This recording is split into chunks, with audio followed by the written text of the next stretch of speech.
트럼프가 테헤란 정권의 생명을 연장해 주면서도 핵 문제를 해결하지 못하는 약하고 반복된 합의를 거부하자 이란은 절망에 빠졌습니다.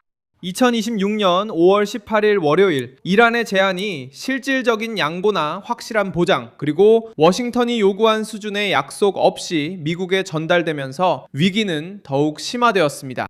트럼프는 단지 평화라고 부르기 위해 서류에 서명하지도 않았고, 아야톨라들이 숲을 돌리고 걸프 지역에서 압박을 재정비한 뒤 자신들이 승리했다고 주장하도록 내버려두는 함정에도 빠지지 않았습니다. 백악관은 이란 정권을 궁지에 몰아놓고 있습니다. 이란이 구체적인 무언가를 내놓지 않으면 왜 빈약한 합의를 제시한 뒤 두려움을 정치적 연극으로 바꾸려 했는지 전 세계에 설명해야 할 것입니다.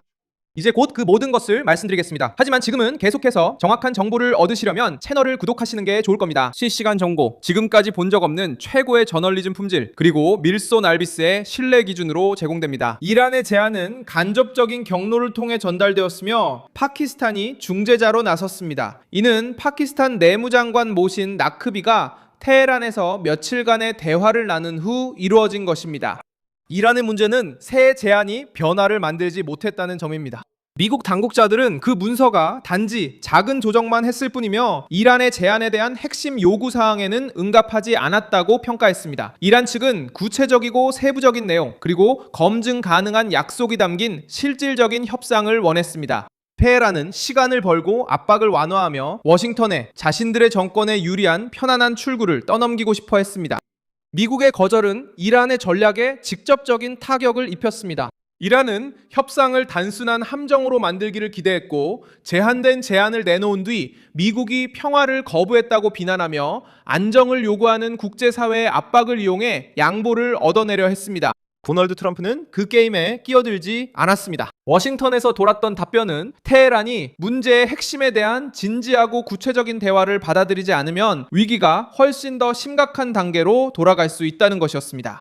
이것은 이란에게 연출의 이점을 빼앗았고 정권을 쓰라린 선택 앞에 세웠습니다. 즉, 실제로 무언가를 내놓거나 새로운 압박에 직면해야 했습니다. 이런 상황에서 테헤란은 에스타도 해협에서 과시 행보에 더 박차를 가했습니다. 정권은 이른바 페르시아만 해협 당국, 즉 PGSA를 출범시켰습니다. 그리고 선박들이 이 새로운 조직과 통과를 조율해야 한다고 말하기 시작했습니다.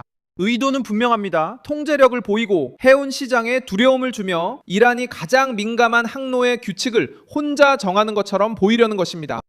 하지만 이런 움직임은 불안함도 나타냅니다. 정부가 급하게 당국을 만들고 공식 소셜미디어 계정을 개설하며 협상 도중에 통과 규칙을 발표해야 할 때 그 정부는 결코 편안하지 않은 상태입니다. 정부는 협상에서 입지를 잃으면서도 정치적 권력 창출을 시도하고 있습니다. 이란은 백악관이 이번 합의를 상징적인 제스처로 여기지 않고 있다는 것을 알고 있습니다. 워싱턴은 테헤란이 수년간 지키려 해온 핵 능력과 지역 내 협박을 뒷받침하는 군사 구조에 손을 대고 싶어 합니다. 그래서 이란의 제안은 설득력이 없었습니다. 그 제안은 문제를 해결하지 못했습니다. 단지 같은 옛 입장을 다른 모습으로 포장하려고 했을 뿐입니다. 트럼프는 나쁜 합의가 정권의 숨통을 틔워주고 경제적 완화와 중동에서 압박을 재정비할 시간을 줄 것이라고 생각해 거절했습니다. 테헤란도 협상이 기대한 결과를 내지 못하자 호르무즈 해협을 과시의 장으로 이용하려 했습니다. 통행료를 부과하고 조정을 요구하며 해상 통과를 압박 수단으로 삼으려는 생각은 정치적 반응으로 나타납니다. 정권은 세계에 아직 자신들에게 쓸 카드가 남아있다고 말하고 싶어 합니다. 하지만 그 카드는 대가가 따릅니다. 걸프 지역에서의 각 위협은 이란의 고립을 심화시키고 기업들을 불안하게 하며 해상 운송에 의존하는 정부들을 화나게 하고 테헤란이 실질적인 보장을 제공하지 않는 한 양보를 받을 수 없다는 도널드 트럼프의 주장을 강화시킵니다. 이란의 절박함은 중국과 러시아에 가까워지려는 움직임에서도 드러납니다. 블라디미르 푸틴은 시진핑과 전략적 파트너십을 논의하기 위해 베이징 방문을 준비하고 있습니다. 그리고 모스크바는 약 40개의 문서에 서명할 것이라고 말합니다. 미국의 라이벌들은 도널드 트럼프가 실제 대가를 분명히 제시했다는 것을 알기 때문에 뭉치고 있습니다. 모스크바, 베이징, 테헤란이 함께 뭉쳐야 할 필요를 느낄 때는 미국의 압박이 다시 불편해졌다는 뜻입니다.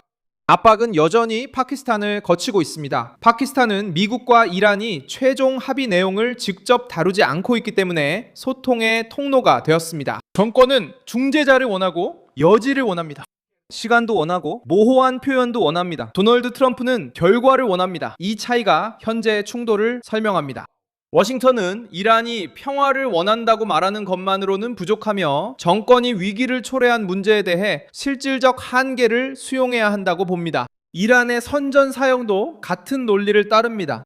테헤란은 미국의 거부를 트럼프의 패배로 바꾸려 하지만 그 다음 전개는 다른 모습을 보여줍니다.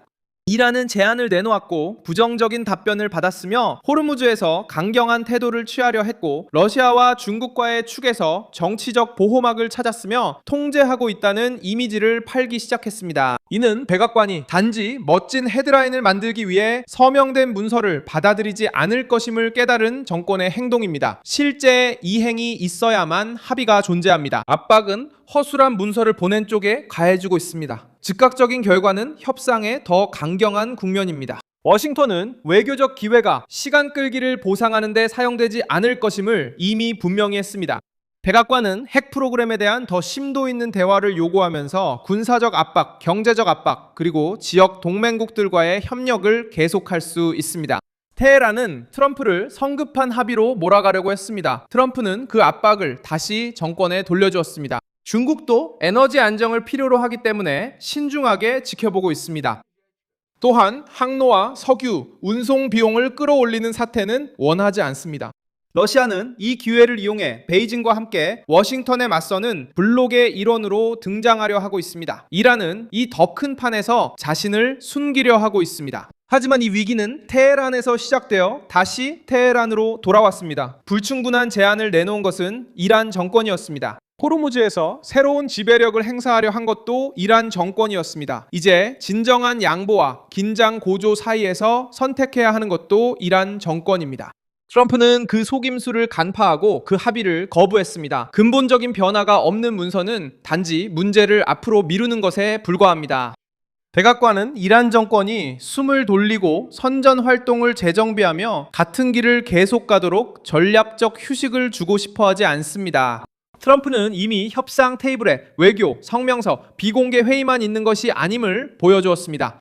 이란 정권은 워싱턴이 전례 없는 군사 옵션을 사용할 준비가 되어 있다는 것을 알고 있습니다. 만약 테헤란이 실질적인 내용이 없는 합의를 계속 밀어붙이고 미국의 한계를 시험하려 든다면 말이죠. 강도 높은 폭격의 재개는 정권의 핵심 시설을 타격할 수 있고 전략적 지점에서의 지상작전 역시 정치적, 군사적 메시지로 작용할 수 있습니다. 도널드 트럼프는 아야톨라들을 구하려 협상하는 것이 아닙니다. 그는 이란에게 압박이 실제임을 보여주며 전장으로 가기 전 마지막 물러설 기회를 주고 있습니다. 그래서 거절이 더 무겁게 느껴집니다. 이 거절은 테헤란이 외교적 언사로 장난치는 것을 멈추고 진정한 평화의 대가를 치를 의지가 있는지 보여주도록 강요합니다. 저는 밀손 알베스 국제관계 전문가입니다. 저의 목적은 매일 진실로 여러분께 정확한 정보를 전해드리는 것입니다. 뉴스 링크는 영상 설명란에 있습니다.